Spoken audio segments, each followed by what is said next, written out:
Hello everyone, welcome to Engineering Workshop. So for this video, we're going to solve problems on our Engineering Mechanics Statics textbook about Chapter 1, Newtonian Mechanics. So I am going to solve problems 1 to 5. So these problems 1 to 5, it is more about formulas and conversions. So let's start.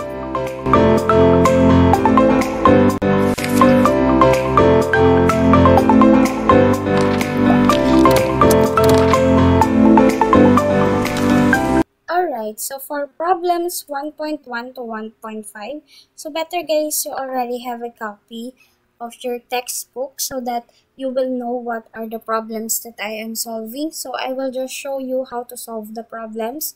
Okay, so here are the summary that I made, formulas and conversions that we will be going to use for us to solve our problems. So for problem 1.1, so we need to find the mass of the person. So the formula that we're going to use here is weight is equals to mg. Since weight, which is 150 Newton, weight of the person in the moon, 150 Newton is given, and also gravitational acceleration in the moon, which is 1.64 meter per second squared. So for us to determine the mass of the person, so we are just going to substitute our given and then solve for our mass. So it will be 150 over 1.64. So we already have our answer at mass of the person. So this is the mass of the person in the moon. So how about our second question? Weight of the person in Earth.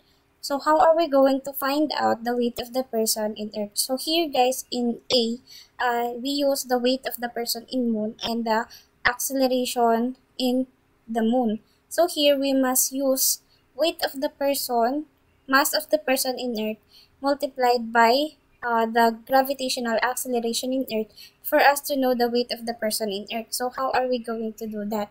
So we must know that the mass of the Earth is also equal to the mass in the moon. So therefore, this can be used for us to determine the weight of the person in Earth. So again, the formula will be equals to weight is equals to mg. So what we are going to do now is we're just going to use this one, which is also equivalent to the mass of the Earth, and the g will be the gravitational acceleration in the Earth, which is equivalent to 9.81 meter per second squared. So we will just going to multiply this by 9.81. And we already have our answer, which is 897.256 Newton. Okay, so we already have answers on problem 1.1. So how about for the problem 1.2? So we have to determine the weight of the cylinder. So by looking at the problem, we can use the formula. Again, weight is equals to mg, but we still don't know what is the value of our m. So for us to know the value of our m, we're going to use m is equals to rho v. But still, we don't know the value of our volume. But we have the following given. We have radius and also we have the length of the cylinder. So we can now use the formula of the volume of the cylinder, which is volume is equals to pi r squared h. And we're just going to substitute again our given.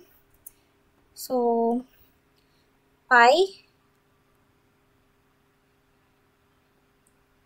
multiplied by 0.06 squared times 0.06 squared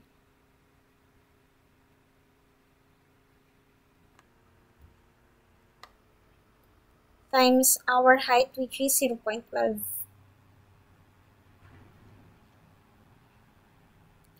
And then there, we already have the our volume of the cylinder. So we're just going to store it at A.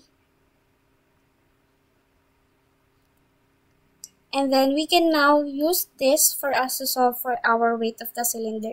So we're going to use this formula. Weight is equals to rho Vg, wherein this mass, I just use rho Vg, okay? So rho is already given 7,850 multiplied by volume, and of course our G is 9.81. So we're just going to multiply it by 7,850 times 9.81.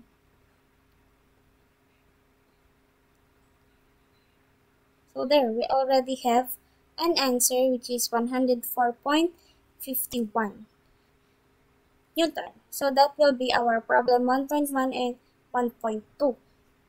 Next,